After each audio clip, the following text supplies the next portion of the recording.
This clip is brought to you by SaveWithConrad.com.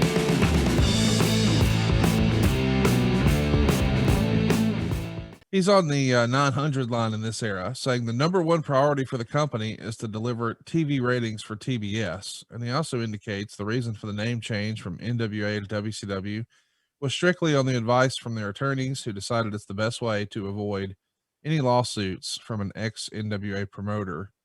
And boy, he's making the rounds here. It makes the news here. Big Van Vader nearly quit again this week over a contract impasse with Jim Herd, but they seem to have worked things out.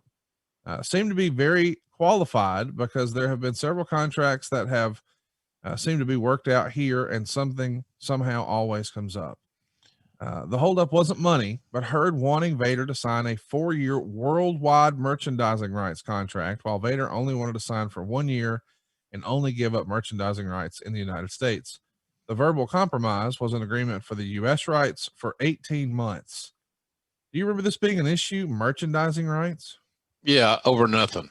Yeah. Nothing from nothing leaves nothing. Yeah. There was no protecting what? I understand, well, if we grow and everything was centered around the Japanese market, because where else is Leon going to be selling merchandise other than Japan, in addition to North America? It was a wrong hill for our management group to die on. There's no reason for it.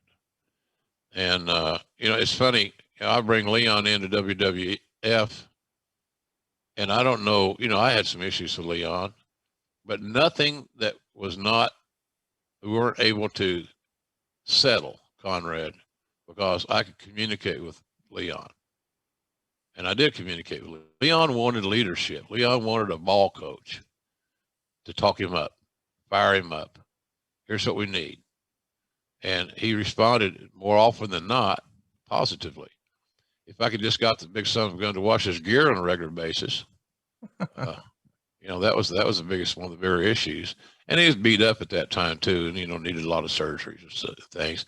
I was hopeful because I liked him, and I thought he would be a monster heel for maybe 1 year. And if I didn't book him every single day, he could last a little bit longer. Shelf life would extend. But I just think it was one of those issues, Conrad, overthought. I'm not blaming Mr. Herd for that, because he was new. He was trying to figure all this shit out. He was looking ahead for the big picture, for the growth of the big picture. But, Leon wasn't about to give up his marketing rights internationally. There was no guarantee. You want me to freeze my rights, freeze my ability to market myself with these T-shirts or whatever, but you're not giving me a guarantee on it. I'm not having protection. So that's how that worked out.